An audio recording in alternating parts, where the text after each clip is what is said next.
Welcome to another In Wheel Time podcast, a 30-minute mini version of the In Wheel Time car show that airs live every Saturday morning, 8 to 11 a.m. Central.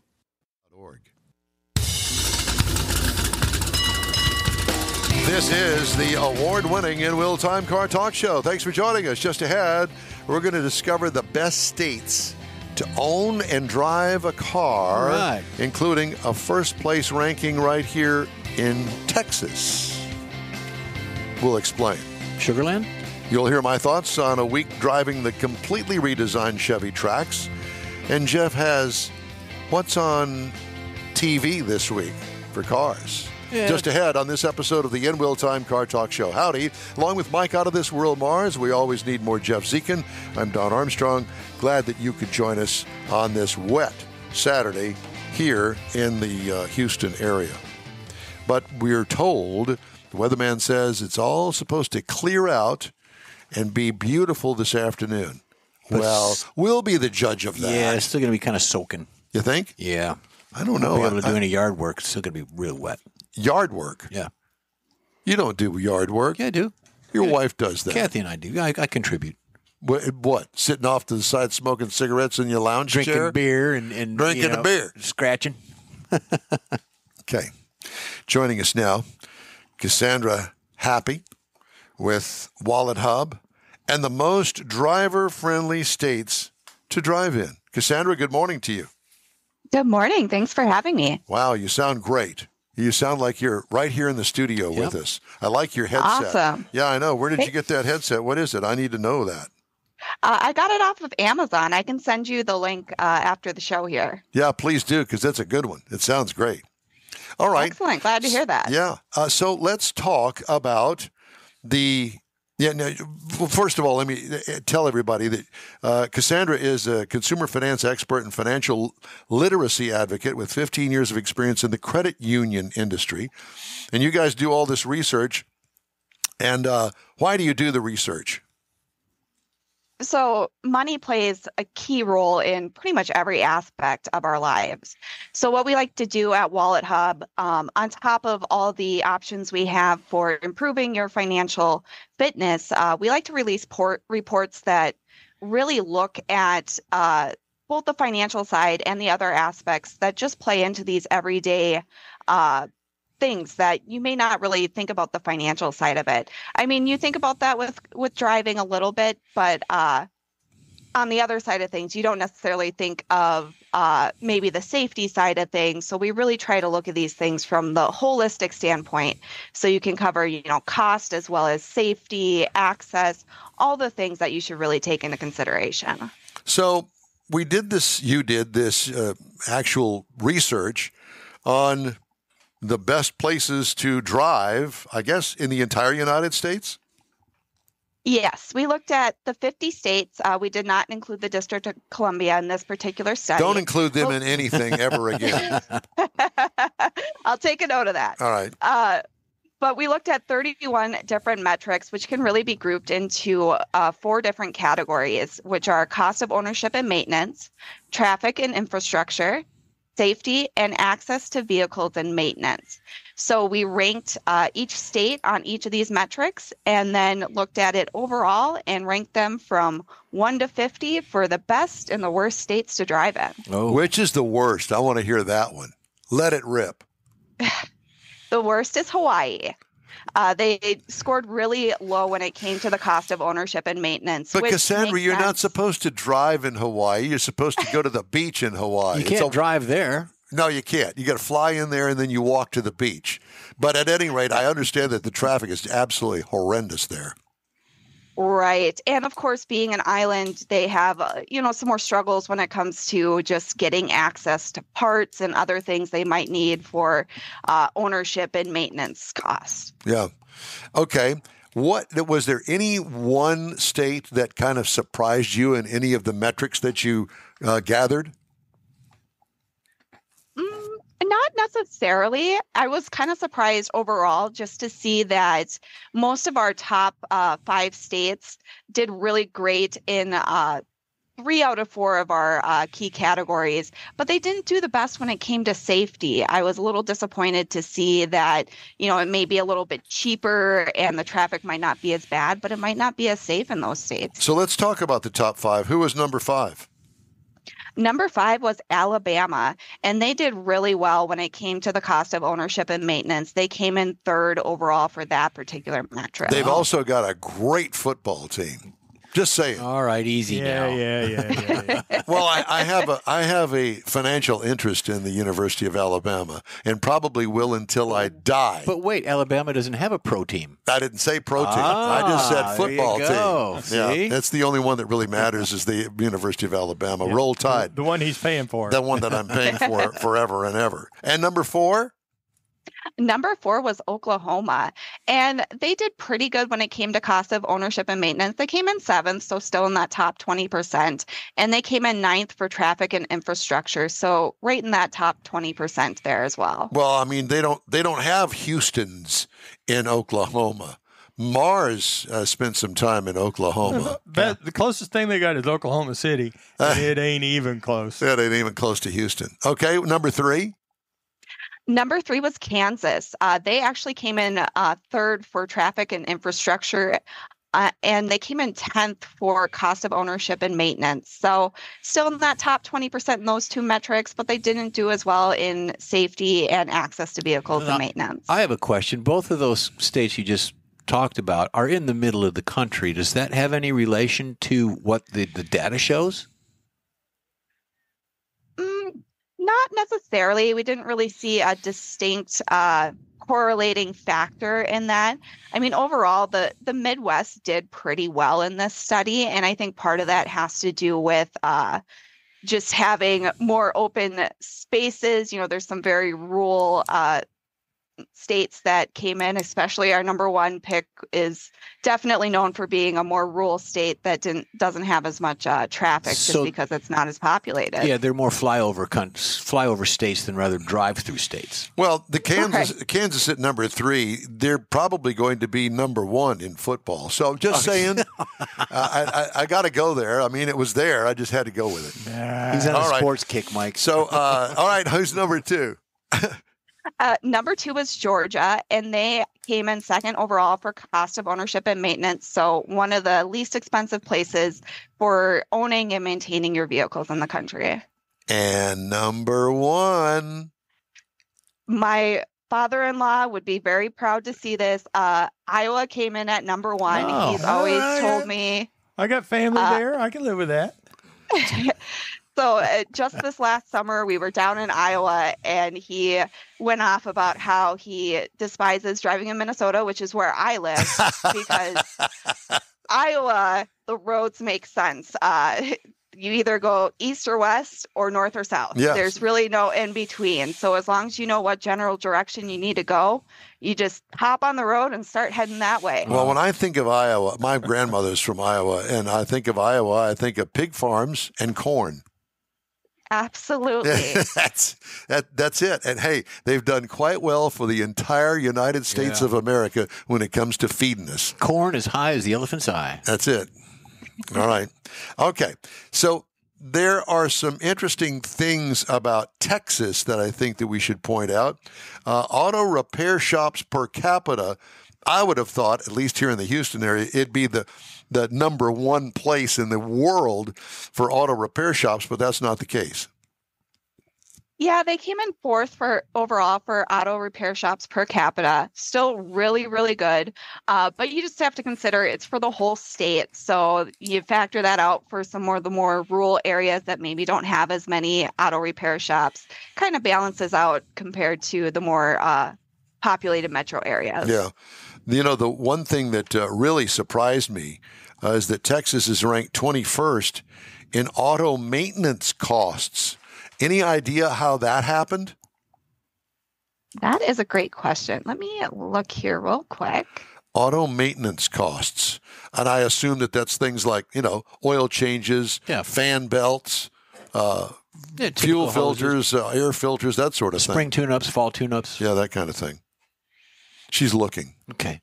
Yeah. I'm sorry, I didn't mean to put you on the spot. No, that's, with all these metrics, it's just sometimes you need to do a little bit of looking to make sure you don't speak out of turn on these things. We do that all the time. Well, ranked 21st in auto maintenance costs.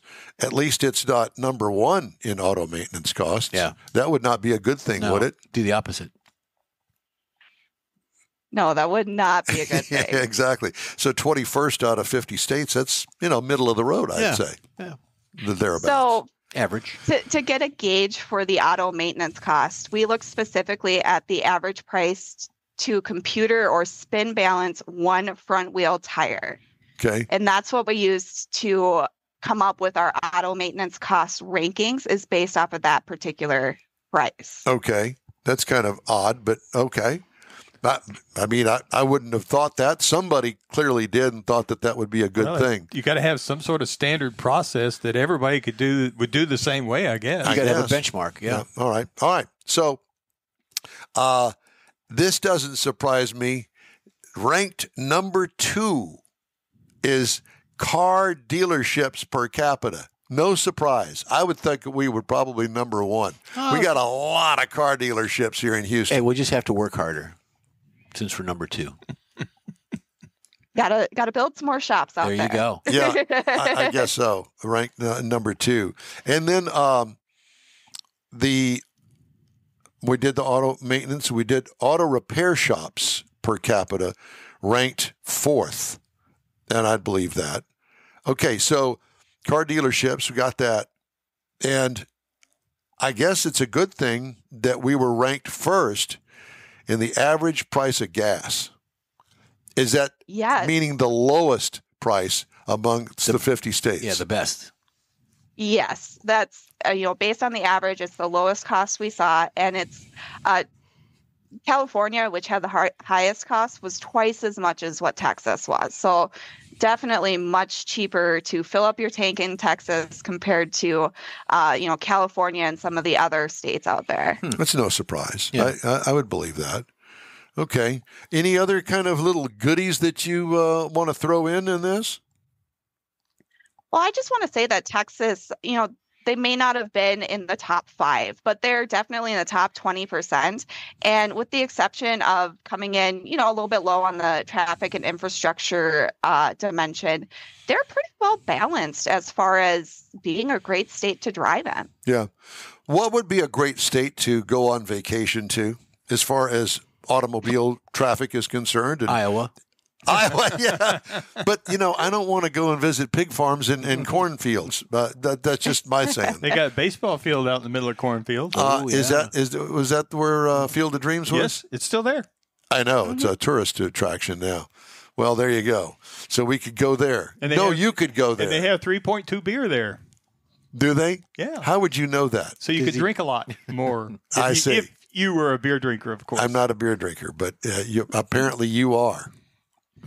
He's just smiling, but I can promise you that. Nothing else. All right. So apparently this is page upon page of interesting best to worst states to drive in from WalletHub, correct? Absolutely. There's a lot of data there. So definitely go check out the website, see where your state in particular ranks, and take a look at the different metrics we looked at.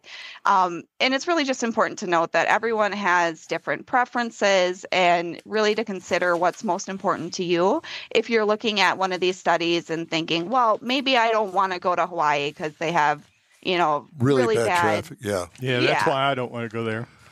You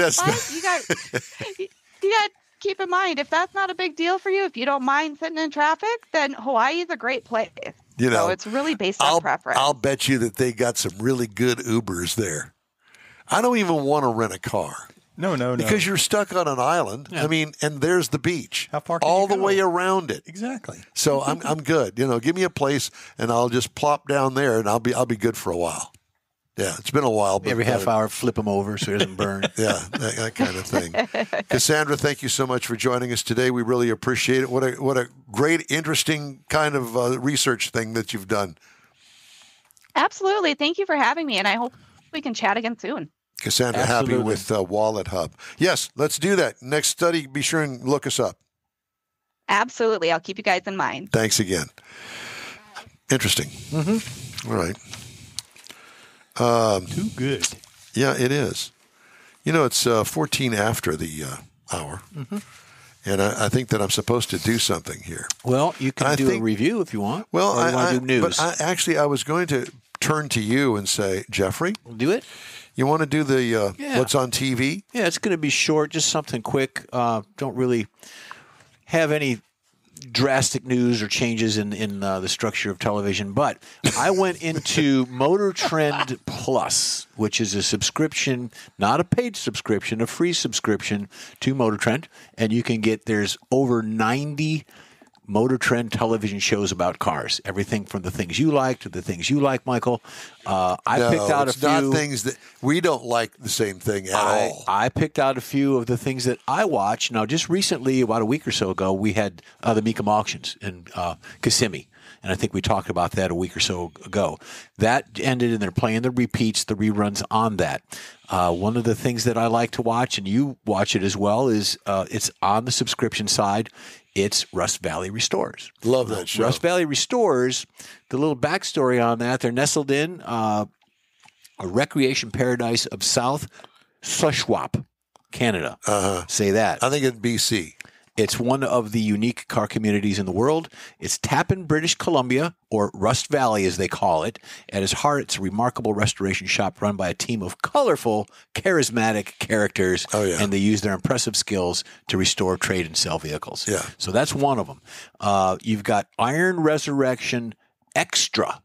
Now, we talked about that last night at dinner, that they're starting to do some other stuff. Now, we all know Iron Resurrections. They're here in Texas. In the Hill Country. Yeah, in the Hill Country. Master metal fabricator Joe Martin showcased his motorcycle building skills, won a championship, and then got into the car stuff. So that's a little bit of backstory on that. That's probably one of my favorite shows. Yeah. And it's good, wholesome TV. There's not horseplay or pranks going on that there used to be in some of the other shows. Full Custom Garage.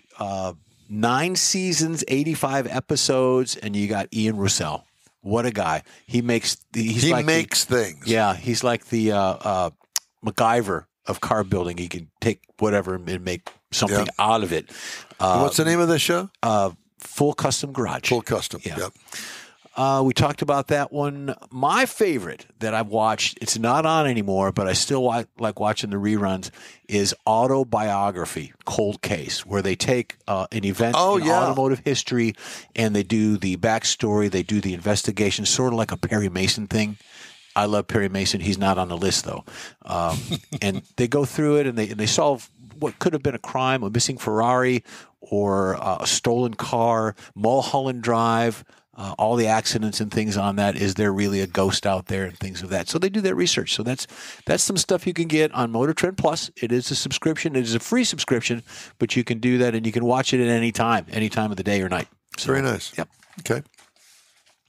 Let's do a car review, shall we? Let's shall. I had a chance to drive the 2024 Chevy Trax. Now, this is a complete redesign from the original Chevy Trax, okay?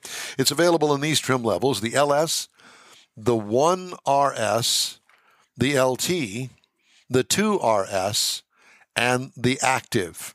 I reviewed the 2RS. It is considered a small station wagon. I don't like that nomenclature because it gives me visions of station wagons. And not that I don't like station wagons, but it doesn't look like a station wagon to me. It looks like a very small SUV. Yeah. Does it not? It's a good-looking car. It really is. Yeah. Anyway, it's a complete redesign. Seats 5 passengers. It is an extra small SUV. Exterior features. This, again, is not the original Trax. It's all new from the ground up, top to bottom. Small but sleek bodywork that's very attractive. Good-looking grille and headlight design. Upswept side windows connect through the piece to the C-pillar to the fastback rear hatch window. It's really a sharp-looking, different kind of SUV. What I liked, the dark lower valance panel and the sporty overall look. What could use improvement? It's a winner. Don't touch it. I like it, and I like the price point, too, and I'll tell you about that in just a second. I think you will be amazed. Dual pod dash, easy to understand infotainment system. Simple HVAC controls, not complicated. Attractive, comfortable seating.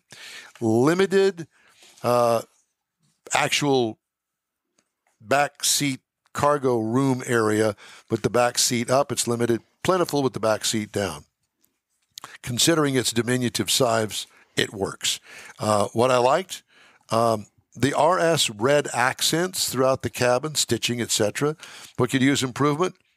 My advice is don't mess it up. Don't mess it up with the size, and don't mess it up with the price point. And I'll have a story about the price point here in a little bit. Engine. This was kind of a surprise. A 1.2-liter turbocharged 3-cylinder. And no, it's not a motorcycle. It actually runs really well. 137 horsepower. Remember, this thing is tiny. 162 pound-feet of torque. 6-speed automatic transmission. Fuel mileage, 28 city, 32 highway for a combined of 30. That's what the government has ranked it. I got 28.9 over 347.2 miles. Clearly, what I liked about it is the gas mileage. How about a plug-in hybrid option? That'd be good. It would be, I think.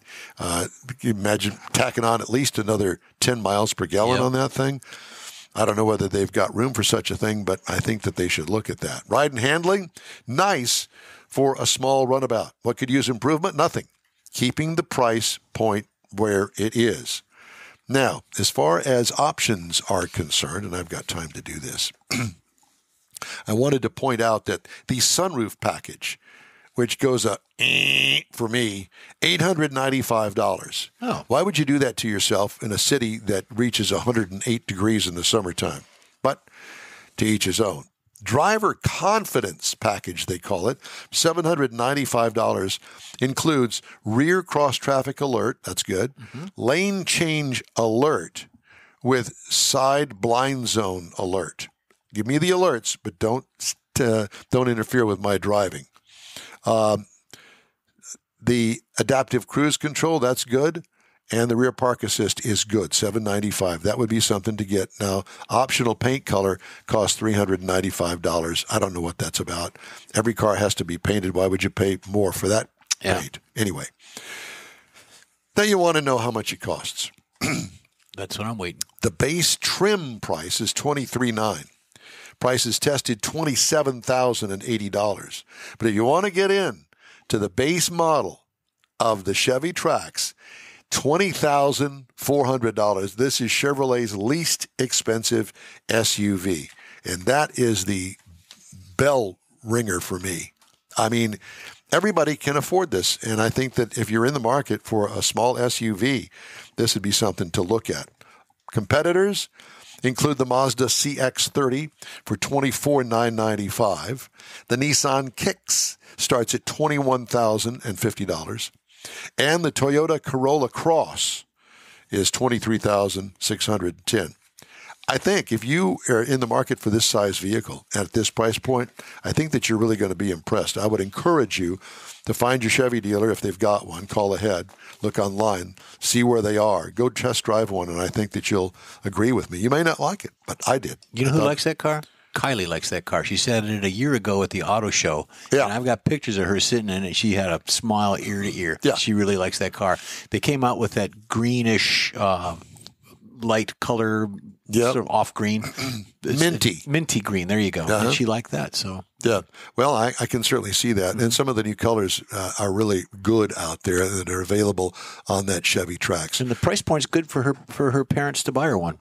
Well, there you go. Yeah. If you want to buy a new one. Yeah. Was that parents or grandparents? Mike, I said parents. I did not stutter. Okay. Just checking. Well, based on my experience with one of my daughters in particular, my astrophysicist daughter, there's hair on this microphone, and I'm trying to get off of there. Anyway, she mashed every fender on that Ford Focus that she still has. I don't know how many pounds of Bondo are on the car, but I guarantee you she'd get better gas mileage if she got new sheet metal on it. But that would be my suggestion. And she's still driving it. And she's still driving She's in Colorado driving that. Yeah. Wow. Yeah. And she told me that she wants to keep the car.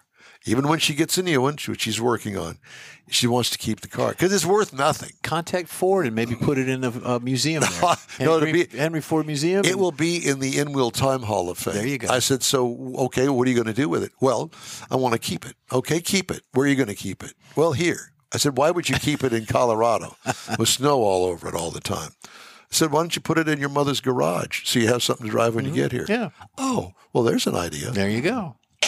So we'll see if that happens. But, yes, the famous 2007 Ford Focus that I bought in 2007 that now has 180,000 miles on it. Do they have inspections in Colorado? I don't know. State inspections? Because you could probably bypass that because of a vintage vehicle. Vintage, yeah, exactly. I don't know, but it's got a 5-speed manual transmission and crank windows on the 2-door black Ford Focus. No internet, no USB ports, No, nothing. it does have a heater in it, I'm glad to report, because it does get cold up there on occasion. A little bit. Just thought I'd throw that out there at you. University of Nebraska, Lincoln crashed a Rivian R1T into a steel guardrail at 60 miles an hour to test how heavier electric vehicles perform against safety barriers designed for lighter gasoline models. Mm-hmm. The guardrail was no match for the Rivian. Oh, boy. The 7,000-plus pound 2022 Rivian R1T truck tore through the barrier with little reduction in speed, according to a press release from the university and its Midwest Roadside Safety Facility. The test was carried out in October. Since EVs are involved in runoff road crashes at similar rates and speeds as gasoline cars, that could mean an EV crashing into a roadside barrier could have 20% to 50% more impact energy, according to the university. So keep that in mind, and Mars will tell you. I don't think. Have you ever driven an EV? They feel heavy. They are heavy. They do. Not for just a few feet. But that's what contributes to their smoother ride, if you will, between that and the tires. Yeah. But I will tell you that there's a noticeable difference in the weight, in the way that the thing handles and the way that it rides. It rides pretty good, kind of like an old Hudson Hornet, because it was extra heavy. Yeah. But I will tell you that for me, it's almost twice as much as a regular car. It weighs almost twice as much. And where I see it, the biggest thing is if you're, for whatever reason, you need to stop a little quicker than normal, it feels like you're not going to. That's right. It's like the braking. Sluggish, almost. Like it's not slower. Quite. Yeah, because there's so much weight there. That's when you really feel that weight. Yep. You had asked about the Tesla truck. I saw one just this past week. Cybertruck. Yep. Not far from here. Here in the wild? Yeah, here in the wild. In fact, I was in the parking lot. They were zipping by on the street to a traffic light, and I was going to get a picture of it in the wild, but they turned and went off. But it was over here off of West Airport. I'll be darned. Sugarland. Hey, I want to remind you that the In-Wheel Time Car Talk show is available 24/7 through the iHeartRadio app. Just look for In-Wheel Time Car Talk. We also video stream on Facebook, YouTube, and InWheelTime.com, and podcasts are available from your favorite podcast provider. The In-Wheel Time Car Talk show continues right after this quick break. The original group of Loopy Tortilla restaurants will have you telling your family and friends just what the original recipes mean when it comes to the best fajitas in Southeast Texas. Founder Stan Holt invites you to visit the original Loopy Tortilla near I-10 and Highway 6. Here's the original house that inspired the design of all the rest and the original charm that helped make Loopy Tortilla the go-to destination for Houston Tex-Mex. Speaking of original, nothing can compete with the original lime pepper marinade that everyone will agree makes Loopy Tortilla award-winning beef fajitas the best anywhere. Loopy Tortilla Katy is another location that gives you the same quality and service Houstonians have come to expect at Loopy's. It's located just off I-10 and the Grand Parkway at Kingsland Boulevard in Katy. Find yourself in Aggie Land? Head to the Loopy Tortilla in College Station, located just around the corner from Kyle Field. It's a great place to enjoy those famous frozen margaritas before or after the game. Headed east to Louisiana, stop in at the Loopy Tortilla in Beaumont. It too's on I-10. You can't miss it. The original group of Loopy Tortilla restaurants invites you in for the best Tex-Mex anywhere. You own a car you love. Well, why not let Gulf Coast Auto Shield protect it? Houstonian John Gray invites you to his state-of-the-art facility to introduce you to his specialist team of auto enthusiasts. We promise you'll be impressed. Whether you're looking to massage your original paint to a like-new appearance, apply a ceramic coating, install a paint protection film, nano-ceramic window tint, or new windshield protection called ExoShield, Gulf Coast Auto Shield is where Houston's car people go. Curbed your wheels? Instead of buying new, why not have them repaired? How about a professionally installed radar detector? Gulf Coast Auto Shield does that too. Get a peek inside the shop and look at the services offered by getting online and heading to gcautoshield.com. Better yet, stop by their facility at 11275 South Sam Houston Tollway, just south of the Southwest Freeway, and get a personal tour. Gulf Coast Auto Shield is your place to go for all things exterior. Call them today, 832-930-5655 or gcautoshield.com. Want to feel good about something special you did for someone special? In Wheel Time and the original Lupi Tortilla group of Tex-Mex restaurants have joined together to help a very worthy cause, God's Garage, a Christian-based 501c3 charity. We know there are lots of places and organizations out there where you can donate a car, truck, or SUV, but we're asking you, our car enthusiast family, to consider donating to God's Garage. Visit godsgarage.org and learn about its mission, the women that have been helped, how each one is screened, and about their Restore You program. A car donation is an easy way to make a difference in the lives of others. God's Garage needs good operating vehicles, but will take all types in working and non-working condition. Make your heart and soul feel good by donating your gently used vehicle and help support single mothers, widows, and wives of deployed military at godsgarage.org. That's it for this podcast episode of the In Wheel Time Car Show. I'm Don Armstrong, inviting you to join us for our live show every Saturday morning, 8 to 11 a.m. Central on Facebook, YouTube, Twitch, and our InWheelTime.com website. Podcasts are available on Apple Podcasts, Spotify, Stitcher, iHeart Podcast, Podcast Addict, TuneIn, Pandora, and Amazon Music. Keep listening, and we'll see you soon.